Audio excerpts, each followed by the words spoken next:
ভেতরে চলো বড় বেমনি।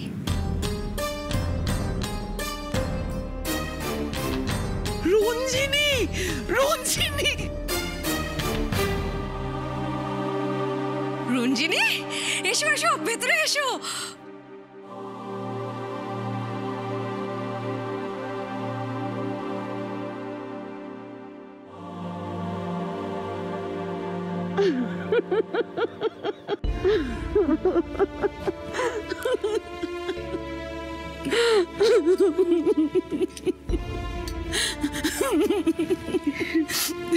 তুই এসে গেছিস। ওরে ওরে বাবা, শেষ পর্যন্ত তুই এসে গেছিস বল। আমি তো ভেবে ভেবে অস্থির হয়ে যাচ্ছিলাম, পুজোটা তোকে ছাড়া আমি কি করে কাটাবো। আমার যে কি শান্তি হচ্ছে রঞ্জিনী, আমার যে কি শান্তি।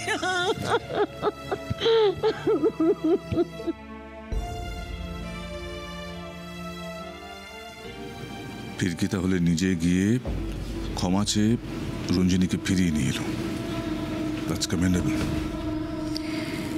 এতটা এক্সাইটেড হয়েও না ভাস্করদা। এটাও তো হতে পারে যে রঞ্জিনীকে এই বাড়িতে ফিরিয়ে আনাটা ফিরকির একটা চাল। ফিরকি, লেটস গো। কিন্তু রেহান বাবু, আমরা যাব কোথায়? কেন? আমি তো তোমার সঙ্গে এখন খেলবো। এই কি রিহান, ফিরকি কি বৌদি বলো? দূর, তুমিও না বলতি। ফিরকি তো আমার ফ্রেন্ড, আর ফ্রেন্ডকে তো নাম ধরেই ডাকে। হ্যাঁ, ডাকবে ডাকবে ডাকবে, নাম ধরে ডাকবে, বেশ করবে বেশ করবে। কিন্তু দাদু ভাই, আমাকে একটা কথা বলো দেখিনি, তুমি একা কেন? তোমার দাদা কই? দাদাকে তুমি কোথায় পাবে? দাদা তো বন্ধুদের সঙ্গে প্যান্ডেলে ঘুরে বেড়াচ্ছে। আর পুজোর সময় সে কি বাড়িতে থাকে?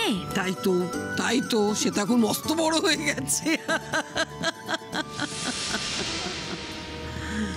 তাহলে ফিরকি, মাথা তোমাকে নোয়াতেই হলো। তা তুমি ঠিকই বলেছো ঠাম্মি, তবে একটু পার্থক্য আছে। কারোর হুকুমে না, আমি নিজের ইচ্ছেই মাথা নুয়েছি। অবশ্য তুমি ভাবতে পারো আমি বোধহয় হেরে গেছি, কিন্তু এই যে তুমি এত মিষ্টি করে হাসলে, এতেই তো আমার জয় হলো বলো। বাংলায় একটা কথা আছে, ভাঙবে তবু মচকাবে না। রেহান, আসো। ঠাম্মি তোমাকে আবার কথা শোনাচ্ছিল তাই না ফিরকি? এইসব কথা ছাড়ো না তুমি। দেখো, সংসারে থাকতে গেলে এইসব একটু হতেই থাকে। তা রেহান, তোমার পুজোতে কটা জামা কাপড় হলো তুমি তো আমাকে কিচ্ছু বললে না?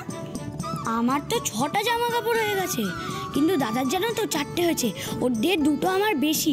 কি মজা।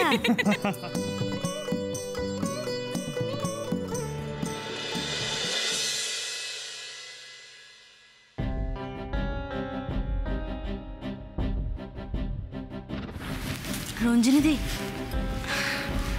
ভালো আছো তো?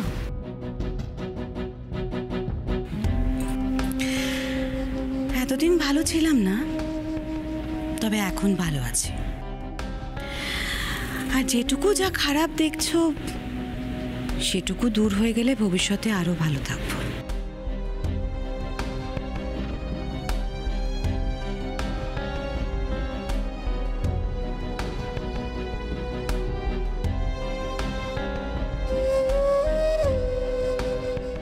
হেসে নাও ফিরকি, প্রাণ খুলে হেসে নাও। তোমার এই হাসি এবার কান্নায় বদলে যাবে। খাল কেটে তুমি যে কত বড় কুমির ডেকে আনলে তুমি নিজেও জানো না ফিরকি।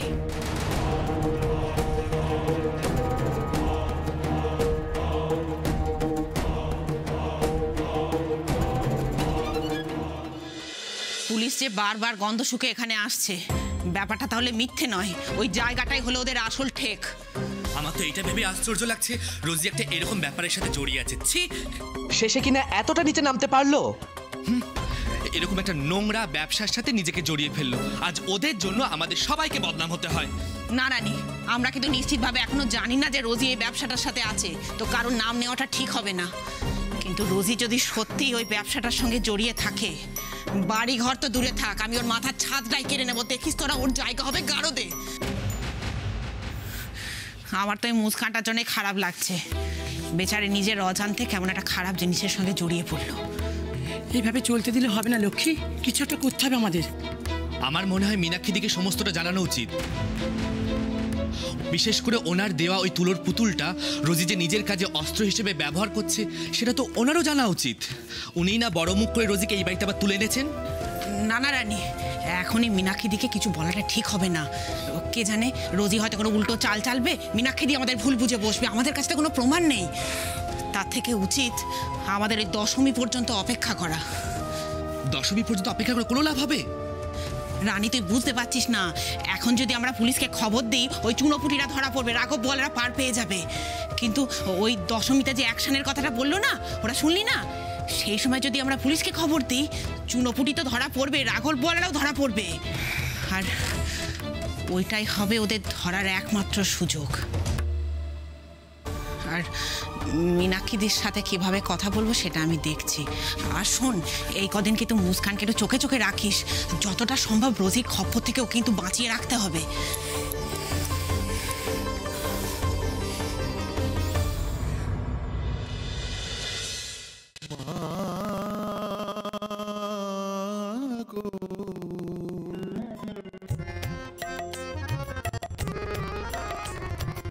ডুব দে রে মনে দুর্গা বলে, মন সায়রের গভীর জলে। ডুব দে রে মনে দুর্গা বলে, মন সায়রের গভীর জলে। মন সায়র কি শূন্য হবে অতল জলে ধন না পেলে? মন সায়র কি শূন্য হবে অতল জলে ধন না পেলে? অতল জলে হে ধন না পেলে দেখবি কত রত্ন মানিক, দেখবি কত রত্ন মানিক খেলছে রে তোর চোখের জলে। মন সায়র কি শূন্য হবে? চোখের জলে কৃষ্ণ কাঁদে, বাপের বাড়ি ফিরবে বলে। সেই দুঃখেতে কাঁদলো উমা, সেই দুঃখেতে কাঁদলো উমা। তার পূজা কি রইল বাকি? জগদ্ধাত্রী রূপে উমা কৃষ্ণ গৃহে ফিরল নাকি? বসন্তে বসন্ত বলে বাসন্তী মা ডাকিনি তো। অকালে তোর বোধন করে দুর্গা দুর্গা পূজারত। মন সায়র কি শূন্য হবে? মন সায়র কি শূন্য হবে?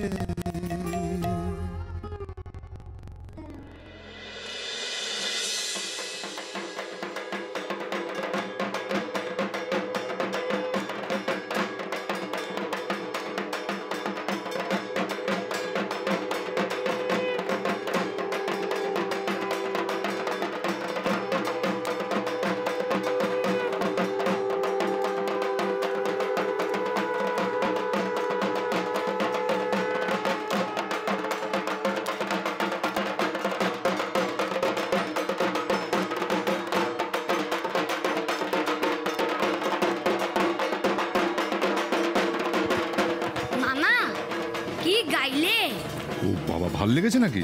ঝাক্কাস। আচ্ছা নন্দিনী, আমি একটু চেঞ্জ করে আসছি। কেমন? আমি একটু চেঞ্জ করে আসছি।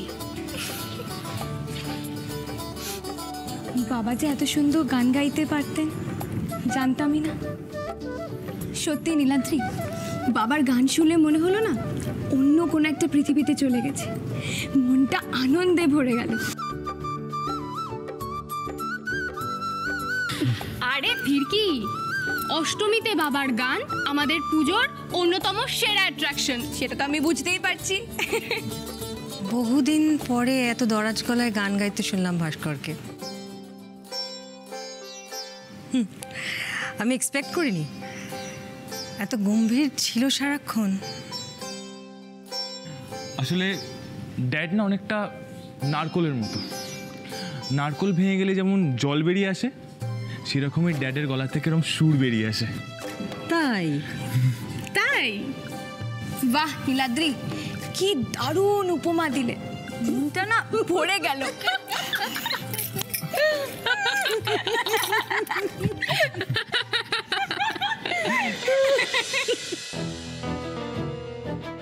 বাড়ি শুদ্ধ সকলকে একদম হাতের মুঠোয় করে নিয়েছে, দেখেছিস? দেখছি মা, সবই দেখছি।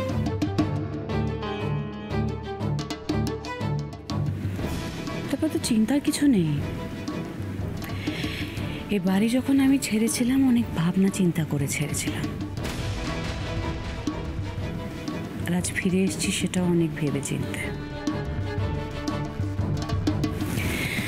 খুব শিগগিরই ফিরকি আমার সঙ্গে শত্রুতা করার ফলটা টের পাবে।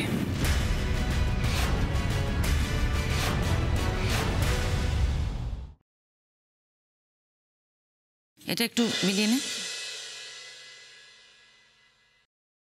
আসবো ম্যাডাম? ও হ্যাঁ, আসুন। সরি আপনাদের ডিস্টার্ব করলাম। না না, বলুন। আসলে একটা খুব গুরুত্বপূর্ণ ব্যাপারে আমাকে এখানে আসতে হলো। আর লক্ষ্মী দেবী যখন এখানে আসেন তখন আমার মনে হয় খবরটা ওনাকে জানানো দরকার। আপনি কি বাই এনি চান্স ওই মাদক পাচারের ব্যাপারে কথা বলবেন? হ্যাঁ, ঠিকই বলেছেন। দেখুন ম্যাডাম, আমাদের কাছে বেশ কিছুদিন ধরে এই বস্তির ব্যাপারে খবর রয়েছে। পাকাপোক্ত প্রমাণ এখনো আমরা কিছু পাইনি, কিন্তু গোপন সূত্র থেকে আমরা জানতে পেরেছি এখানকার কিছু হিজড়ে এই ব্যবসাটা চালাতে সাহায্য করছে। দেখুন, আপনার আগে আরেকজন অফিসার এসেছিলেন লক্ষ্মীদের অ্যারেস্ট করার জন্য। আমি এদের খুব ভালোভাবে চিনি। এরা গরিব হতে পারে, হয়তো একটু কর্কশ, কিন্তু এরকম কাজ এরা কখনো করবে না। আর ওরা যাতে বিপথে না যায় সেই ব্যবস্থা করতেই তো আমার এখানে আসা। না না ম্যাডাম, আপনি কিন্তু ভুল বুঝছেন। আমি লক্ষ্মী দেবীকে ব্যক্তিগতভাবে চিনি এবং ওনাকে শ্রদ্ধাও করি। আর শুধু তাই নয়, ওনার সাহায্যে আমরা এই র্যাকেটের একটা বড় সূত্র খুঁজে পেয়েছিলাম।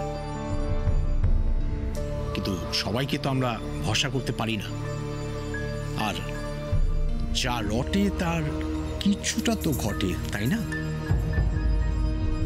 বেশ, আপনি যখন বললেন তখন আমি পার্সোনালি এই ব্যাপারটা দেখব, আর যদি সন্দেহজনক কিছু পাই নিশ্চয়ই আপনাকে জানাবো। ওকে, থ্যাংক ইউ ম্যাডাম। আসি তাহলে। নমস্কার। নমস্কার।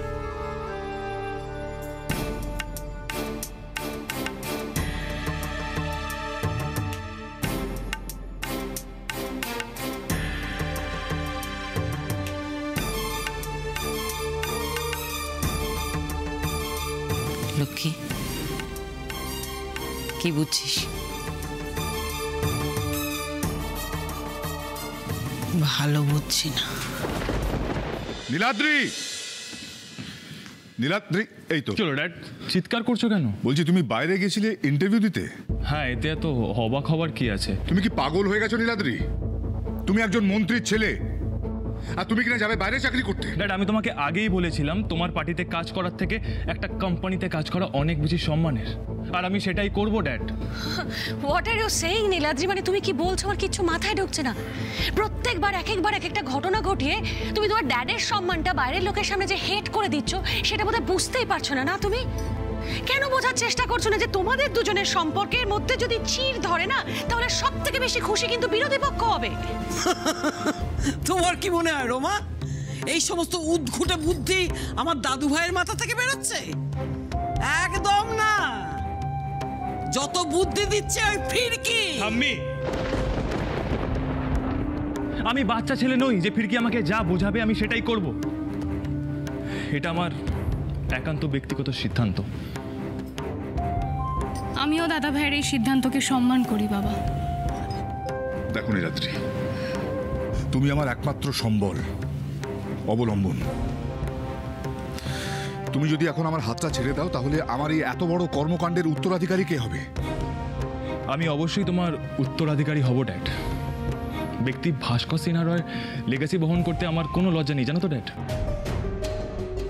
কিন্তু পলিটিক্যাল নেতা এবং তার কাজকর্মের উত্তরাধিকারী হওয়ার আমার বিন্দু মাত্র ইচ্ছে নেই। বাহ, বেশ। তার মানে তুমি আমার সাথে ডিরেক্ট কনফ্রন্টেশনে যেতে চাইছো। তোমাকে এতবার করে বোঝানোর পরেও তুমি বুঝতে পারছো না বা চাইছো না। বেশ, দেখি আমার রেকমেন্ডেশন ছাড়া তুমি চাকরি কি করে পাও।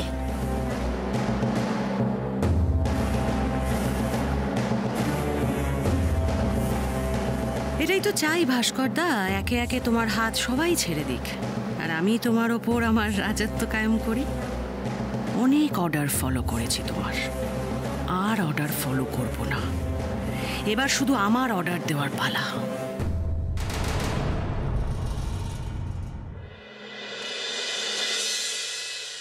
কেন বলছিস ভালো বুঝছিস না?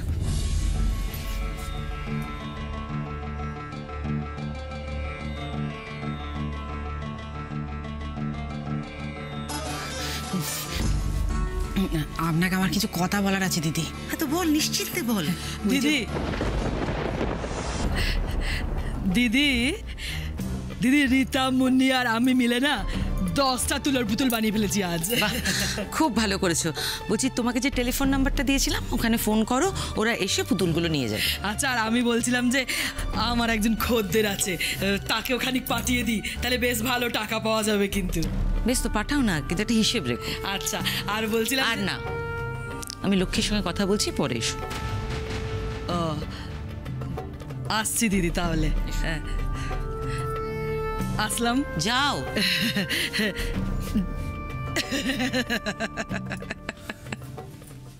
কিরে বল। এদিকে আসুন। বলছি, পুলিশের সন্দেহ কিন্তু মিথ্যে নয়। এই বস্তিতে সত্যি একটা মাদক পাচারের ঠেক আছে। কি বলছিস কি তুই? হ্যাঁ দিদি, তবে আমি পুরোপুরি নিশ্চিত নই। কিন্তু দশমীর দিন ওদের একটা বড় সড়ো লেনদেনের খবর আছে। সে কি রে? তাহলে তো এক্ষুনি পুলিশকে জানাতে হবে। পুলিশকে জানালে তো ওরা সতর্ক হয়ে যাবে। আর তাছাড়া আমি এখনো পুরোপুরি নিশ্চিত নই। কিন্তু আপনার কাছে আমার একটা অনুরোধ আছে। বল। দশমীর দিন আপনাকে জানানোর পরে আপনি ঠিক সময় মতো পুলিশকে খবরটা দিয়ে দেবেন। হ্যাঁ, নিশ্চয়ই দেবো। আমি সব রকমভাবে তোকে সাহায্য করব। আর আমাদের মধ্যেই হয়তো কেউ এই মাদক পাচারের ব্যবসার সঙ্গে জড়িত। লক্ষ্মী, কি বলছিস কি তুই? আপনার কাছে আমার আরেকটা অনুরোধ আছে দিদি। হ্যাঁ বল। বলছি, আপনার এই তুলোর পুতুলের ব্যবসাটা কিছুদিনের জন্য বন্ধ রাখা যায় না? মানে এই সব কিছু মিটে যাবার পরে আবার জোর কদমে শুরু করলাম আমরা।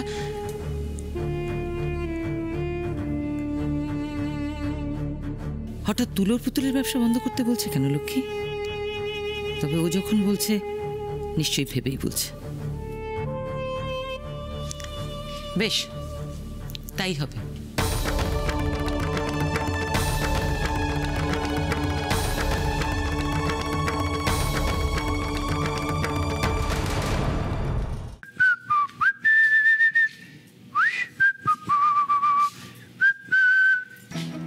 সরি মা, সরি মা। দেখো মা, দেখো আবার। কোথায় ছিলে তুমি এত রাত অবধি? এই এই এত কপছি না তো, পড়ে কেন থেকে শাক করে বু বু হাফ হাফ করে মাছির মতো ফেলবে। যে চলে সর সর সর।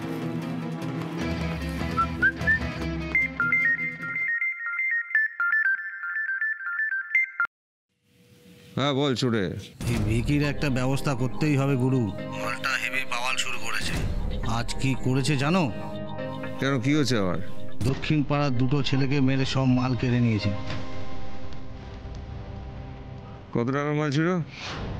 অনেক গুরু, প্রায় $1,03,000 টাকা। ওর সময় ঘনিয়ে এসেছে। এই আমাদের ছেলেরা সব রেডি আছে তো? দশমীর দিন অ্যাকশন হবে। হ্যাঁ গুরু, সব সেট করা আছে। তুমি একবার হুকুম দিলেই অ্যাকশন স্টার্ট। ভেবেছিলাম মালটাকে ধমক ধমক দিয়ে ছেড়ে দেবো, কিন্তু এখন দেখছি ধমক ধমকে কাজ হবে না, ওর গল্পটা শেষ করে দিতে হবে, নাহলে আমার ব্যবসা বিষ পোড়া হয়ে দেখা দেবে। মাঝখানে তো একটা দিন, চল ওকে ফুর্তি করতে দে, ওকে ছেড়ে দে, আনন্দ করুক, যা। ওকে গুরু।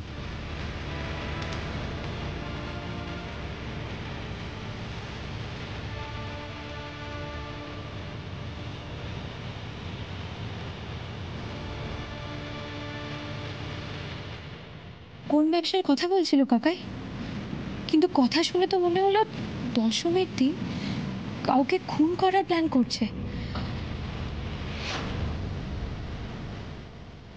কিন্তু কাকে?